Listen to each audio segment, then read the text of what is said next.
Hello, my name is Tatag. I'm from D3 Pharmacy Pelteka Mangunwijaya study program. My student number is 222025. Now, I will give my opinion about case 27. I think living with defects can never be compared to not having a life at all.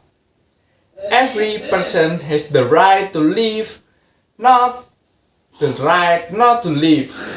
There can be a situation in which not existing is preferable to living with defects. On court decisions, one of the justices' opinion states that the problem in this case revolves around the following assumption. Acknowledging the child's rights requires comparing the child's condition after the consultant's negligence and his conditions if the consultant had not been negligent at all, i.e. before his birth, by concluding that not existing is better than living with a defect. Such a comparison cannot be made, for it arouses philosophical and moral issues that can never be solved. The court cannot compare between life and non-life. If the minor were to claim that the preferred non-life over life with defects, still the court cannot hit this claim for the child's right is the right to life, not the right to non-life. Therefore, there is no need to compare the value of not existing at all to the value of living with a defect. The damage caused by the genetic consultant is the damage of living with defect. The damage does not refer to causing or preventing life. Therefore, the phrase wrongful life is inappropriate and deceptive. The claim is not against life, and the alternative is not non-life. The claim is against life with defects. And the only alternative is life without defects. The genetic consultant was negligent in causing life with defects and is liable for this damage.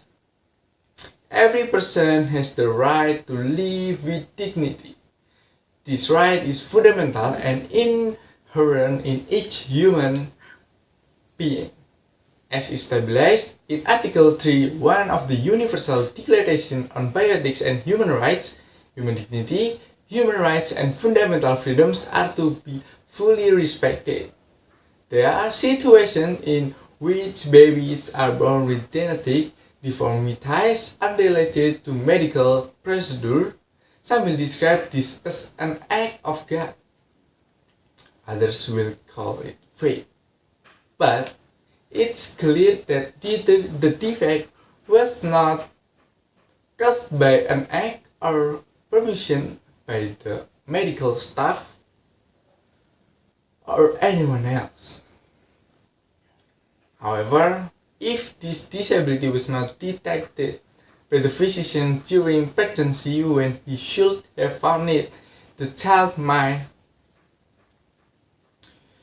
In this case, the disability can be so severe that the affected person claims that it would have been preferred not to exist rather than to live with their deformity. This claim raises complicated philosophical and legal dilemmas. Such claims by patients are not accepted in cases of extreme dysfunction and suffering. We can understand this is being analogous to the situation in which patients decide to discontinue invasive treatment and end their life with dignity.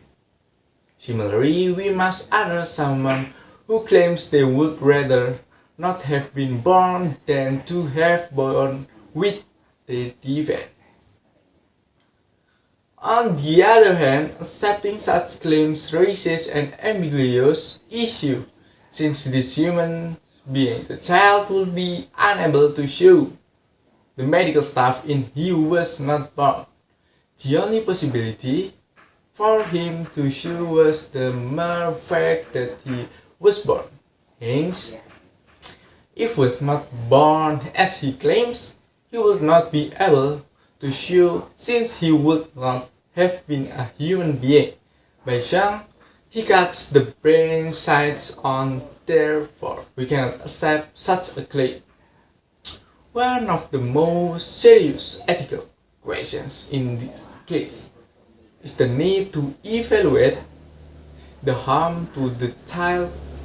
On one hand, the child suffers from a disability. On the other hand, the child don't have the choice of being without the disability or not being born at all. That is why it's very complicated to evaluate the damage, since we cannot compare him to a healthy child, but must rather compare him to a no child entirety. That's my opinion. Thank you.